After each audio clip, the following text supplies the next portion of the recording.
You log out of your computer at 6 p.m. You walk away from your desk. You tell yourself work is over. But 3 hours later, you are lying in bed, mentally rewriting an email you sent that afternoon. You replay a meeting conversation. You add items to tomorrow's to-do list in your head. Your body stopped working, but your mind never received the message. This is not about poor discipline or weak boundaries. This is about something more fundamental. You never closed the workday. You only stopped doing work. And these are not the same thing. There was a scholar in ancient China named Wei Jing who advised the emperor during the Tang Dynasty. His days were consumed with court politics, administrative decisions, and documents requiring meticulous attention. Unlike other officials who carried their concerns home like burdens they could not set down, Wei Jing had learned something essential from a Taoist teacher. Every evening, as the sun began its descent toward the western mountains, he would perform what he called Shou Gong, the practice of closing. He would arrange his writing brushes in their proper places. He would cover his documents with silk. He would stand facing the setting sun and take 3 measured breaths. Then he would speak aloud a single sentence. Today's work has found its place. What remains will meet me tomorrow. This was not superstition or ceremony for its own sake. This was practical technology for the mind. Wei Jing understood something we have forgotten. The mind needs clear signals. Without a deliberate ending, the brain treats work as unfinished business, something that demands continued attention even when you're trying to rest. With a proper closing, the mind receives permission to release. But here is what most people do not realize. The problem is not actually about work following you home. The real problem runs deeper. Modern work has no natural ending. For thousands of years, work ended when the sun set. Farmers could not plow in darkness. Craftsmen could not see their tools. Merchants closed their stalls when customers stopped coming. The natural world imposed clear boundaries. Your body knew when the day had finished because the environment changed. The light disappeared. The temperature dropped. The sounds shifted. Your entire sensory system registered the transition from day to night, from work to rest. Now, you work under artificial light in climate-controlled rooms. You move from work emails to personal emails on the same device, sitting in the same chair, looking at the same screen. Your nervous system has no signal that anything has changed. You wonder why your mind will not stop working. But from your brain's perspective, the work environment never actually ended. The context remained identical. This is the hidden trap of modern work. Not that we work too much, though many do, but that we never create closure. We accumulate open loops that stack up day after day, each one quietly demanding mental energy. The Chinese had a concept for this that has no direct English translation. Ri Luo, which literally means the sun falling, describes more than just sunset. It describes the natural completion of a cycle. In traditional Chinese thought, each day is seen as a complete breath. Morning is the inhalation, the gathering of energy and focus. Daytime is the held breath, the period of sustained effort. Evening is the exhalation, the conscious release of what you have been holding. Without the full exhale, you cannot take a clean breath tomorrow. You start each new day already full of yesterday's unfinished business. This is why you wake up tired even after sleeping. Your mind never released the previous day. You are trying to pour new water into a cup that was never emptied. The practice of Ri Luo teaches that you must honor the falling of the sun, not with resistance or sadness, but with recognition and respect. The day is ending. Your effort for today is complete, not because you finished everything on your list, but because the time allocated to today's work has passed. What remains will still be there tomorrow, and you will be able to meet it with fresh energy only if you release it completely now. This is where Shou Gong becomes essential. In traditional Chinese martial arts and qigong, Every practice session ends with a closing form. After an hour of intense training, practitioners do not simply stop and walk away. They perform Shou Gong, a series of movements designed to gather and settle the energy they have activated. They rub their palms together, generating warmth. They place their hands over their lower abdomen, the area called qihai, or sea of qi. They take slow, deliberate breaths. They may gently massage their face and neck. These movements are not decoration. They serve a specific function. When you engage in focused mental or physical work, your energy becomes dispersed and activated.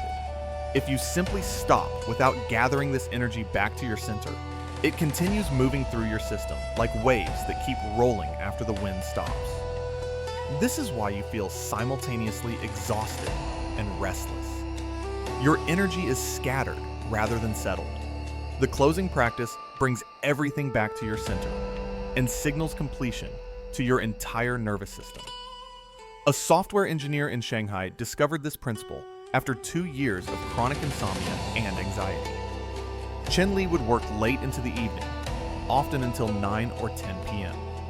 She would close her laptop, immediately switch to scrolling social media, then go to bed. But her mind refused to settle. She would lie awake for hours, debugging code in her head, replaying difficult conversations with her team, planning tomorrow's tasks. She tried meditation apps, sleeping pills, even therapy. Nothing worked. Then her grandmother, who practiced Tai Chi every morning and evening, taught her about Shou Gong. Chen Li created her own version of the closing practice. 10 minutes before she intended to stop working, she would begin.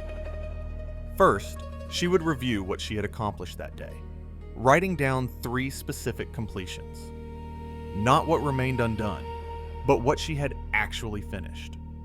This shifted her focus from lack to completion. Then, she would write 1 clear action she would take first thing tomorrow. Just 1. This removed the anxiety of facing a blank slate in the morning. Next, she would physically organize her workspace. Not rushing, but moving with full attention. Closing each application intentionally. Putting items back in their places.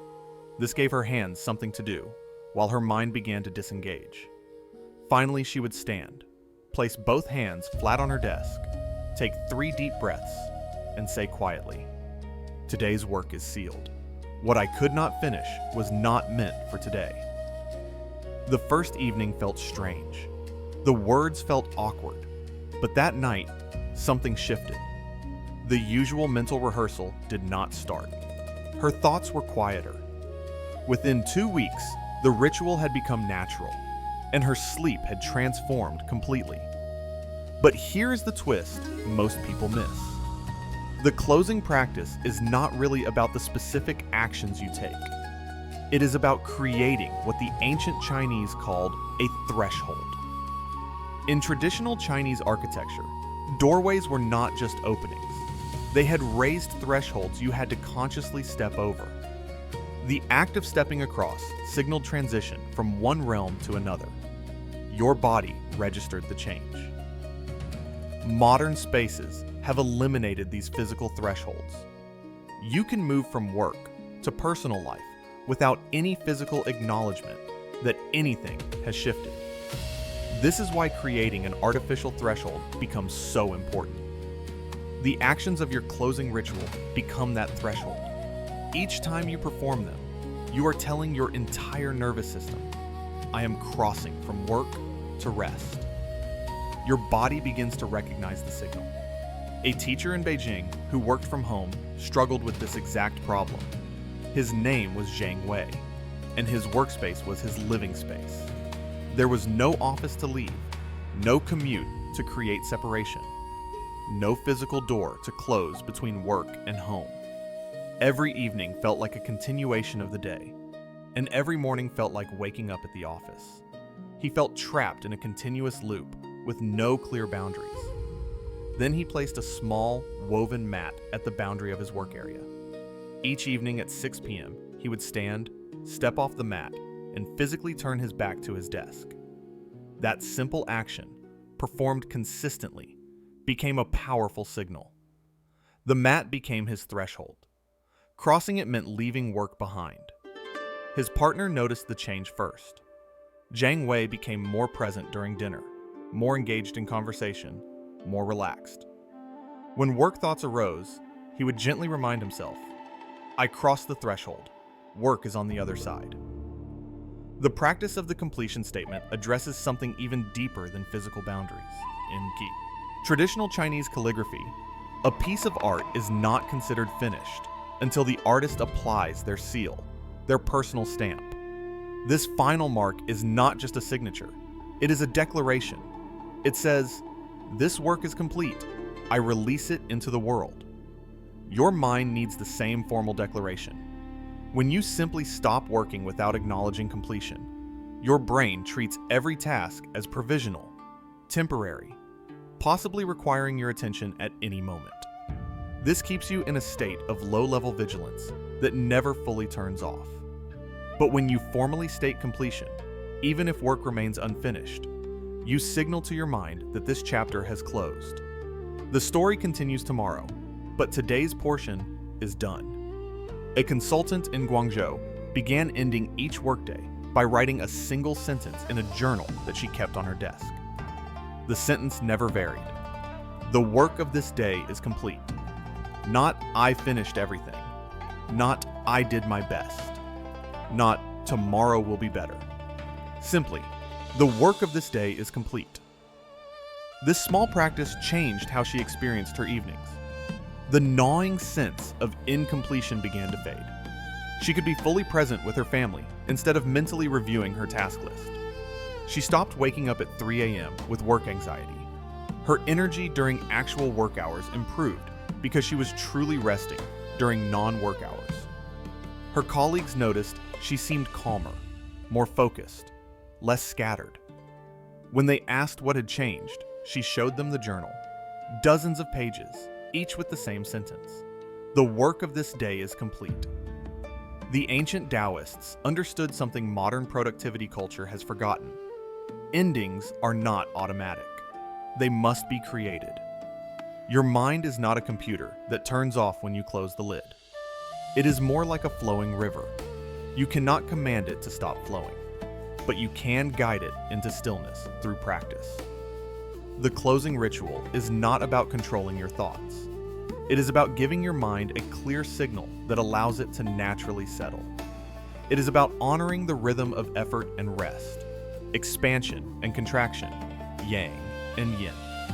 When you skip this practice, you ask your mind to work continuously without true rest. You wonder why you feel exhausted while simultaneously feeling like you accomplished nothing. You are exhausting yourself in the gap between work and rest, never fully in either state. Here is how to apply the ancient practice of work closure to your modern life. 1. Set a specific end time for your workday and defend it. 10 minutes before that time, begin your closing sequence. This buffer creates space for proper completion rather than abrupt stopping. 2. Review what you actually accomplished today. Write down 3 specific things you completed, no matter how small they seem. This trains your mind to see completion instead of only seeing what remains undone. 3. Identify your first action for tomorrow. Write one clear sentence describing exactly what you will do when you start work tomorrow morning. This gives your mind something to anchor to and removes the anxiety of not knowing where to begin. 4. Physically organize your workspace with full attention. Put items back in their places deliberately. Close each application or program with awareness. Organize papers. Clear your desk surface. This gives your hands something to do while your mind disengages from work mode. 5. Create a physical threshold ritual that signals crossing from work to rest. This could be covering your laptop with a cloth, stepping across a mat, turning your chair away from your desk, or standing and taking 3 slow breaths. The specific action matters less than the consistency of performing it. The closing practice is not one more task to add to your day. It is the practice that allows everything else to rest. The Taoist teachers knew you cannot force the river to stop flowing. You cannot command your mind to stop working through willpower alone, but you can guide it into natural stillness through ritual and rhythm. You do not need better boundaries or stronger discipline. You need a closing practice that your nervous system recognizes and trusts. You need to honor the falling of the sun. You need to seal the day's work before you can truly step into rest. Write in the comments, "I will honor the closing of each day." Thank you for watching.